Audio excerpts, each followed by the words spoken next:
Good day. I am Masamayor, and I will be presenting our study entitled Effectiveness and Safety of Allopurinol, Febuxostat, and Resveratrol in the Prevention of Tumor Lysis Syndrome, a Systematic Review and Network Meta-Analysis. Tumor lysis syndrome is an oncologic emergency among patients with highly proliferative malignancies, including both hematologic and solid neoplasms. This can lead to symptomatic hypocalcemia, tetany, seizures, acute renal failure, or cardiac arrhythmias. It has an incidence rate ranging from 4 to 42% and a mortality rate of 15% or even higher in some studies. Due to its disease burden and mortality rate, prevention is vital in its management. Identified preventive measures include hydration, urate-lowering therapies, and sodium bicarbonate. However, while various therapies have been used, no study directly compares various regimens. This gap in knowledge has led us to our research question: among adult patients with hematologic and solid malignancies receiving cytoreductive agents and chemotherapy, how effective and safe are allopurinol, febuxostat, and resveratrol as monotherapy or combination therapies in preventing TLS, in terms of clinical TLS, laboratory TLS, serum uric acid levels, and adverse events. Using the Cochrane highly sensitive search strategy, my co-investigator and I independently conducted a search through PubMed, Cochrane Library, and clinicaltrials.gov. We looked through the reference lists of relevant systematic reviews and meta-analysis. Cases of dispute were resolved by consensus or by a third party.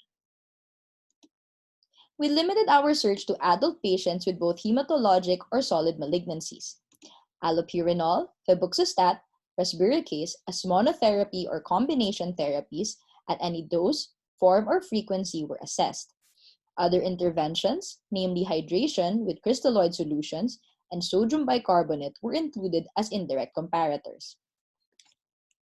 The outcomes of interest were the incidence of clinical and laboratory TLS as defined by Cairo and Bishop, adverse events as defined by the authors of the studies, and the area under the curve of serum uric acid. The search was limited to RCTs published in English from inception to September 2019. After a thorough search and exclusion of articles, we came up with 3 RCTs for further review and statistical analysis.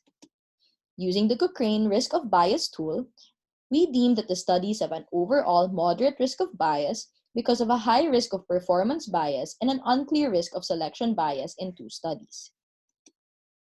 The network geometry illustrates the pairwise comparisons of all included studies with a total of 633 patients. The total number of patients allocated to each intervention is as follows, with most patients given allopurinol. No study directly compared febuxostat and resveratrol. Based on pairwise comparisons on laboratory TLS illustrated in this league table, results suggest that resveratrol is more effective than allopurinol with a relative risk of 0.52. The rest of the pairwise comparisons yielded no statistically significant results. Resveratrol has the highest sucra value, which is indicated in parentheses.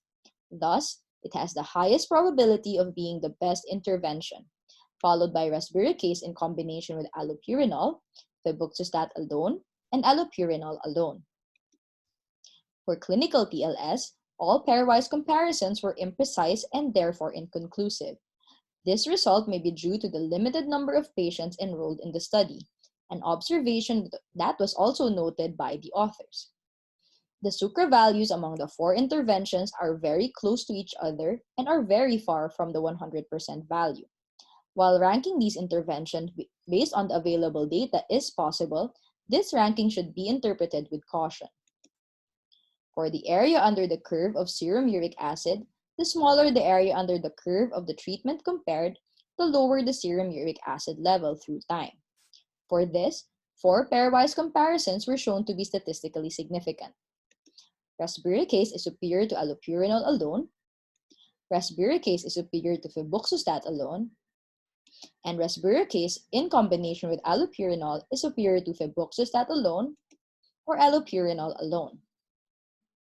Resburicase has the highest probability of being the best intervention, followed by resburicase in combination with allopurinol, febuxostat alone, and allopurinol alone. The most common adverse events were related to the blood and lymphatic system, the gastrointestinal system, and administration site conditions.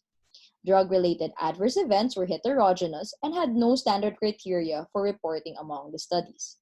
Nevertheless, the authors of the studies agreed that the adverse events reflect known common toxic effects of chemotherapy. Finally, no drug-related adverse events resulting to death were documented in the studies. The certainty of evidence assessments is shown in this table. Most comparisons of drugs had a low quality of evidence, save for the pairwise comparisons previously mentioned. These assessments were downgraded due to serious risk of bias and risk of imprecision.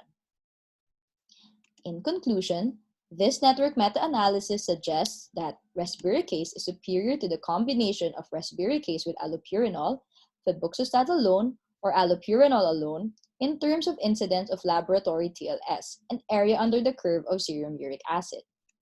There is insufficient data to formulate a conclusion in terms of clinical TLS. Finally, no adverse event can be clearly attributed to the treatment groups as they can be likely explained by the known toxic effects of chemotherapy. Thank you all for your attention.